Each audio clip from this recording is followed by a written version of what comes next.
Pythagorean theorem. After watching this video, I will be able to apply the converse of the Pythagorean theorem. So we know that the Pythagorean theorem is leg squared plus leg squared equals hypotenuse. And if you have a right triangle, then you can basically find any missing side using the Pythagorean theorem.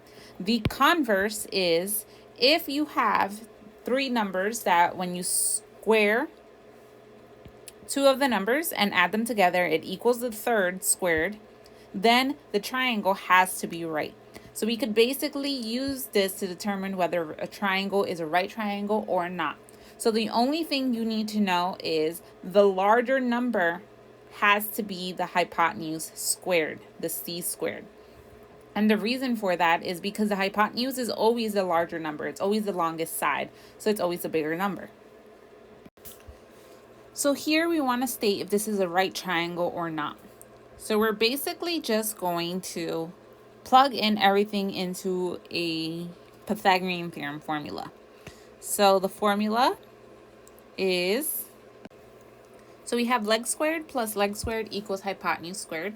And the hypotenuse squared part needs to be the biggest number. And you can figure that out using a calculator. And I know that the square root of 71, that's equal to approximately 8.4 something. So this is the bigger side.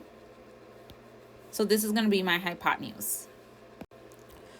So I plugged in everything and I left the square root of 71 as a radical. I did not put it as a decimal because then I would be estimating and we don't want any form of estimation.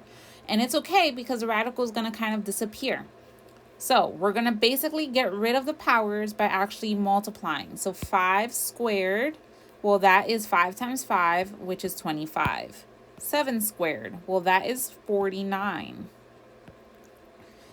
Now, remember, a radical and a square, like second power and a square root, they cancel each other out because they are opposite, and only whatever is an inside, the radicand, stays. So now we're going to do 25 plus 49. So 25 plus 49 is equal to 74. 74 does not equal 71. This is not a true statement, so this is not a right triangle. If the statement did make sense, if we ended up with 71 equals 71, then we would be able to say yes, that it was a right triangle. Now you try. State if the triangle below is a right triangle. So yes, it is a right, or no, it is not right. So when we're plugging into our leg squared plus equals hypotenuse squared, we want to make sure that 5 square root of 2 is my hypotenuse because that is the bigger number. And we want to put 5 square root of 2 in parentheses because we're going to square both of those numbers. So now 5 squared is 25. Another 5 squared is another 25.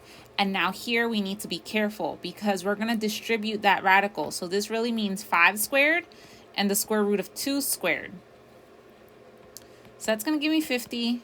5 squared is 25. And then the square root of 2 squared cancels out and I'm just left with 2. So I will multiply 25 by 2, which gives me 50.